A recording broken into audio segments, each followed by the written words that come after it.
Good afternoon to all. तो आज मेरा डिस्कशन का पॉइंट है myopia awareness month means traditional teaching की like what is myopia classification of myopia. Now it is the high time to go beyond classification and all these things. Okay. So why you like आप लोगों को पता है why we celebrate like awareness month और awareness week. जैसे आपने बहुत सुन रखा होगा eye donation awareness month, glaucoma awareness week, eye like लोजन अवेयरनेस मंथ. ये लाइक कम्युनिटी और सभी जितने भी आई केयर प्रोवाइडर या जो भी लाइक स्टेक होल्डर्स पर्सन है उनको सभी को अवेयर कराना उसके लिए, क्योंकि जब तक सारे ही स्टेक होल्डर अवेयर नहीं होंगे तो कोई भी कैंपेन हमारी सक्सेसफुल नहीं जाएगी. लाइक अगर मायोपी है सिर्फ ऑप्टोमेट्रिक से अवेयर हो जाए कि हाँ जो लाइक रिफ्लेक्शन करना है माइनस फॉर में या मायोपिक पर्सन तो ऐसे रिफ्लेक्शन करना है, बहुत ही क्वालिटी रिफ्लेक्शन करना है लाइक. लेकिन तब तक सोसाइटी और कम्युनिटी का कुछ भी नहीं हो सकता जब तक पेरेंट्स जो जितने भी पर्सन है कम्युनिटी वो सबके हाँ हमें आई चेकअप कराना चाहिए, या अगर किसी को ग्लासेस लग रहे हैं तो प्रॉपर ग्लासेस पहनना चाहिए, माइपिया है तो हमें क्या क्या सावधानियां बरतनी है. तो इसीलिए इस टाइप के अवेयरनेस मंथ मनाए जाते हैं. ओके. क्योंकि अब एक जो आजकल का लाइफ स्टाइल हमारा हो गया बहुत चेंज हो गया है, तो उसकी वजह से देखा जा रहा है कि हर फोर्थ फिफ्थ बंदे को मायोपिक हो रहा है.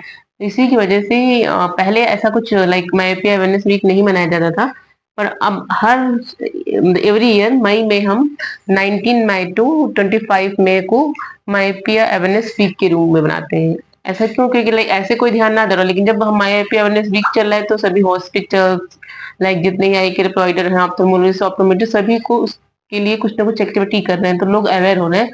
तो इसलिए इन चीजों को डिवाइड कर दिया है कि एटलीस्ट पूरे साल अगर ध्यान नहीं दे रहे तो एटलीस्ट ईयर का कुछ दिन या कुछ मंथ को हम उसको डेडिकेटेड बना रहे हैं. लाइक स्कूल स्क्रीनिंग फ्री कर दी फॉर एग्जाम्पल, लाइक ऐसे free distribution of myopic glasses. तो इस बार का थीम क्या है? Screen down eyes up. That is a theme of like myopia awareness week 2025. Screen down. Okay, you can break the point. Screen down and eyes up. Screen down मतलब screen down, screen use आपको कम करना है, and eyes up आपको outdoor activities में जो भी person है या जो भी पेशेंट है उसको इन्वॉल्व होने के लिए कहना है. क्योंकि हमारा आजकल स्क्रीन टाइम बहुत, जब से एक तो एंड्रॉइड फोन आ गया, हर फर्स्ट क्या हर सेकंड क्या हर बंदे के पास एंड्रॉइड फोन है.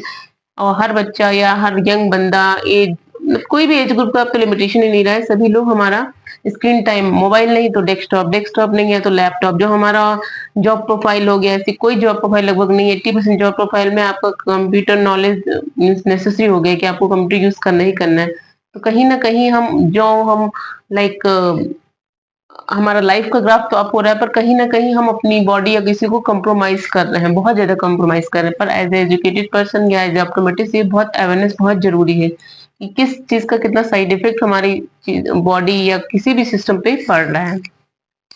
तो मेन इसका वीक मेरा मीन्स हर किसी भी थिंग को करने का, हम कुछ भी एक्टिविटी करते हैं लाइक हम कभी कोई स्टूडेंट मेहनत ज्यादा करता है, हार्ड वर्क करता है, क्यों? क्योंकि उसको अच्छे मार्क्स से पास करना होता है या अच्छे मार्क्स लाने होते हैं, या उसको कोई भी ऑप्टोमेट्रिक सिस्टम लाइफ में बहुत इंटर्नशिप के दौरान भले वो 3 इयर्स तक का बहुत लाइक डिवोटेड नहीं रहा, पर इंटर्नशिप में जाके उसको लगता है अरे मैंने थ्योरी में तो कुछ नहीं, एटलीस्ट हम प्रैक्टिकल अपने स्किल्स इंप्रूव कर ले, तो इंटर्नशिप में बहुत मेहनत करता है. तो हर चीज का कुछ ना कुछ ऑब्जेक्टिव या गोल या मोटो होता है.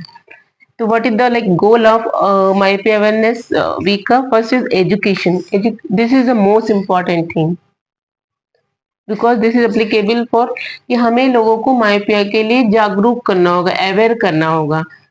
ठीक है कि अगर आपके बच्चे को मायोपिया है तो आपको ग्लासेस पहनने हैं. ऐसा है कि अरे एक ही लाइन तो विजन कम है, हमें ग्लासेस पहनने की कोई नीड नहीं, पर ऐसा नहीं है. तो education education not for optometrist, parents, जो कम्युनिटी का एक एक पर्सन है उसको सबको आपको एजुकेट करना है कि आई स्क्रीनिंग की क्या इंपॉर्टेंस है, ये जो रिफ्लेक्टिव एरर होती है ग्लासेस ना लगाने के क्या साइड इफेक्ट है, दैट इज द एजुकेशन.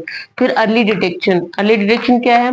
हमारा इंडिया का बहुत सा एरिया हमारा रूरल है, 60 to 70% रूरल एरिया है, जैसे लाइक ओके. तो हम क्या करते हैं वहां पे आई केयर प्रोवाइडर्स नहीं है, मीन्स ऑप्टोमेट्रिस्ट नहीं है, या कोई बहुत ही सिंपल सा बंदा और बस ऑप्टिकल की शॉप खोले, उसको कोई भी नॉलेज नहीं है. तो अब क्या हो रहा है, लोग अर्ली डिटेक्शन हो ही नहीं रहा है. एक तो वो क्वालिटी रिफ्लेक्शन या क्वालिटी डिटेक्शन उसको नहीं पता. देन सेकंड थिंग जो वो सेकंड थिंग है, फर्स्ट थिंग क्या है, लोग थोड़ा बहुत विजन कम है, लोगों को समझ ही नहीं आ रहा है या कम है पर वो देख ले रहे हैं, अरे नहीं हमें दिखाई तो देता है, वो सिर्फ दिखाई देता है तक ही लिमिटेड है। क्या आइडियल विजन है, कम विजन होगा तो हमारी आईज को कैसे इफेक्ट करेगा, उन सबसे अवेयर ही नहीं है। इसीलिए पहले अवेयरनेस, फिर अर्ली डिटेक्शन। कि अर्ली डिटेक्शन के लिए गवर्नमेंट ने क्या किया है, एनजीओ ने मिलकर क्या किया, बहुत से स्कूल स्क्रीनिंग प्रोजेक्ट कर दी, या कुछ कुछ स्टेट्स ऐसी हैं कि आपको एडमिशन के पहले आपका आई चेकअप जरूरी है। ये मुझे तो लगता है कि सारी स्टेट्स में लागू हो जाना चाहिए रूल, कि आपको स्कूल एडमिशन के समय आपका आई चेकअप होना मस्ट है। मीन्स कम है, ऐसा नहीं कि उसको आप एडमिशन नहीं देंगे, इसी बहाने एटलीस्ट एडमिशन तो कराएगा ही बंदा। एटलीस्ट आजकल पढ़ाई तो सभी कर रहे हैं, एजुकेशन तो प्राइमरी एजुकेशन तो सभी ले रहे हैं, तो इसी बहाने वो एटलीस्ट आई चेकअप तो कराएगा। जैसे कभी कभी लाइक केवी स्कूल्स होते हैं, उसमें ब्लड ग्रुप बहुत जरूरी होता है कि आपको ब्लड ग्रुप चेक करा के तब भी एडमिशन होगा, उसका पूरा आपका डॉक्यूमेंट्स लगता है, ओरिजिनल डॉक्यूमेंट्स। ऐसा मुझे लगता है हर स्टेट में विजन तो जरूर होना चाहिए, बिकॉज हमारे जितने भी सेंस है विजन का बहुत ही ज्यादा इंपॉर्टेंस है। अगर एक सेंस ही कम हो जाए तो सारे सेंस अपने आप कॉम्प्रोमाइज होने लगते हैं। जब हमें कुछ दिख ही नहीं रहा है तो सारे सेंस का फिर रोल भी और ज्यादा लाइक ना एक्टिव नहीं रह पाते हैं। तो अर्ली डिटेक्शन बहुत जरूरी है। तो इसके लिए आपको स्कूल टीचर्स ट्रेनिंग चलाई गई, जैसे ऑर्बिस के थ्रू, बहुत उसमें एनजीओ का बहुत अच्छा रोल है। एनजीओ एंड गवर्नमेंट एंड जितने भी हॉस्पिटल्स हैं उन सबको कोलेबोरेट होके मुहिम लानी होगी। ओके, तब हम अर्ली डिटेक्शन कर सकते हैं। जैसे फ्री डिस्ट्रीब्यूशन ऑफ ग्लासेस, बहुत से एनजीओ हैं, बहुत से गवर्नमेंट स्कीम ऐसी हैं जिसमें फ्री डिस्ट्रीब्यूशन ऑफ ग्लासेस होता है।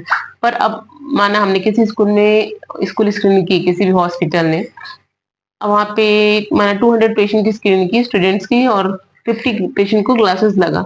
तो वहाँ के टीचर्स और प्रिंसिपल का भी रोल है कि उस बच्चे उनको रेक्टिफाई तो हो ही जाता है कि आउट ऑफ 250 हैव ना रिफ्रैक्टिव एरर, तो they are also have interest, no keen interest, कि हाँ they are wearing glasses, glasses पहन रहे हैं कि नहीं पहन रहे हैं, नहीं पहन रहे हैं तो क्यों नहीं पहन रहे हैं, और वो फिर सेकंड विजिट कराएं फॉलो। लेकिन हाँ, हॉस्पिटल जो स्क्रीनिंग कर रहा है वो भी क्या करता है, एक बार स्कूल स्क्रीनिंग कराया बस उसने अपना डेटा फीड कर लिया, काम खत्म। पर ऐसा नहीं करना चाहिए, आपको फॉलो अप जरूर करना चाहिए कि आप हाँ 6 मंथ के बाद जाइए या 3 मंथ के बाद, कि अगर हमने 50 पेशेंट्स को क्लासेस दिए थे तो 50 में से कितने पहन रहे हैं, कंप्लेन्स नॉन कंप्लेन्स का पूरा आपका डेटा होना चाहिए। मुझे तो लगता है गवर्नमेंट को भी तभी, जब तक फॉलो अप ना हो ना उन लाइक उसके लिए मनी मिलती है कि पर ग्लासेस इतना मनी, उन मनी को कर फॉरवर्ड करना ही नहीं चाहिए। तो फॉलो अप करते नहीं, बस डेटा भरने के लिए लोग प्रोजेक्ट कंप्लीट कर देते हैं। तो हर 3 मंथ पे जाके हाँ कितने लोग पहन रहे हैं, इतने लोग नहीं पहन, ना पहनने का रीजन क्या है, ओके ब्रोकन हो गया कि वो इंटरेस्ट नहीं ले रहे हैं, ऐसा। फिर आपको हो गया रिस्क फैक्टर। रिस्क फैक्टर बहुत इंपॉर्टेंट है कि जो बच्चा स्टडी कर रहा है वो प्रॉपर लाइट है या नहीं है। आजकल क्या हो गया है, स्कूल और कॉलेज का बिजनेस हो गया, लोग छोटे छोटे क्लासरूम बना के वहां ना विंडो का पोजीशन अच्छा, ना लाइटिंग पोजीशन अच्छी, उस कम डिम लाइट में स्टूडेंट्स पढ़ रहे हैं। तो कम लाइट में पढ़ना भी हमारा आंख के लिए बहुत हार्मफुल होता है। ओके, एक प्रॉपर लाइट होना बहुत जरूरी है। लाइटिंग कंडीशन पर क्या, रूम में लाइट भी लगी है तो ग्लेयर तो नहीं कर रही है, उसकी पोजीशन क्या है, तो ये सब चीजों का इसमें एक ओसीआई ने एक बहुत अच्छा सा, आई थिंक 3-4 साल पहले एक बहुत अच्छी इन सब का एक ना डॉक्यूमेंट रेडी किया था, आप मे बी साइट पे जाके देख सकते हैं। तो वो भी काफी है, खुद भी आप aware हैं तो आपको पता है कि अगर लाइट का डायरेक्शन ऐसा नहीं ऐसा होगा तो ग्लेयर हो सकता है। तो एटलीस्ट सिर्फ आई केयर प्रोवाइडर ही अगर मीन्स एक्टिव रोल प्ले करें तब भी हम बहुत कुछ नो इसको कंप्लीट कर सकते हैं। देन आगे मैनेजमेंट ऑप्शन। अब ट्रेडिशनल मैनेजमेंट ऑप्शन क्या थे कि बस पेशेंट को रिफ्रैक्टिव है, ग्लासेस दे दिया, पर ग्लासेस किन केसेस में देना है नहीं देना, like anisometropia it's very common example to like management in the rural area. क्या है, कोई हाई मायोपिक है, एक में 6 विजन है, एक में 660 है, -14 लग रहा है लेफ्ट आई में, राइट आई इमेट्रोपिक है, नो रिफ्लेक्टोरल। अब बंदा क्या करता है, वही जो ऑप्टिशियन बैठा है वो एजुकेटेड वेल एजुकेटेड नहीं है, तो वो क्या कर रहा है कि फुल करेक्शन तो दे नहीं सकता है, तो वो अंडर करेक्शन का ग्लासेस दे दिया, -4 या -6 का।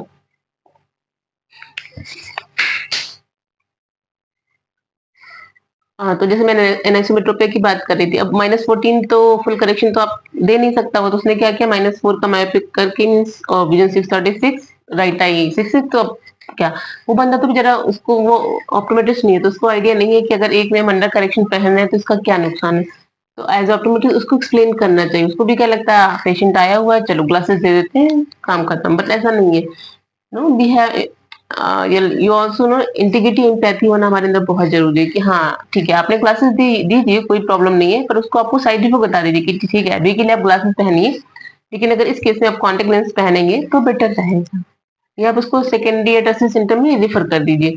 लाइक ये और भी management option like contact lens, contact lens हो गया, ग्लासेस हो गया, कॉन्टेक्ट लेंस। अभी क्या है, एडवांस मॉडलिटी बहुत आ गई है।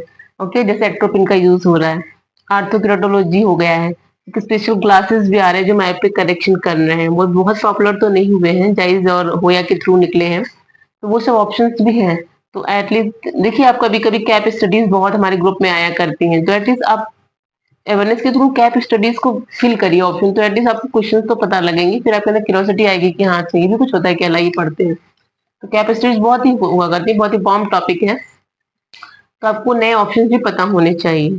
ठीक है, क्या क्या आप मैनेज नहीं कर पा रहे हैं, डोंट वरी, आप अपना रोल प्ले करिए, फिर आप उसको रिफर कर दीजिए। प्रॉपर रेफरल बहुत जरूरी है। ओके, देन आपका ग्लोबल कंसर्न। ग्लोबल कंसर्न क्यों हो गया, ये है तो एशियन कंट्रीज से, बट अब क्या हो रहा है, पूरा एपिडेमिक बनना है। जैसे कि अभी कोरोना आया था 2019-20 में, अब मायोपिक एपिडेमिक आने वाला है 2030-40 में, कंफर्म आ जाएगा। मीन्स हर थर्ड बंदा या सेकंड पर्सन मायोपिक हो जाएगा, कंफर्म है ये हर कंट्री का।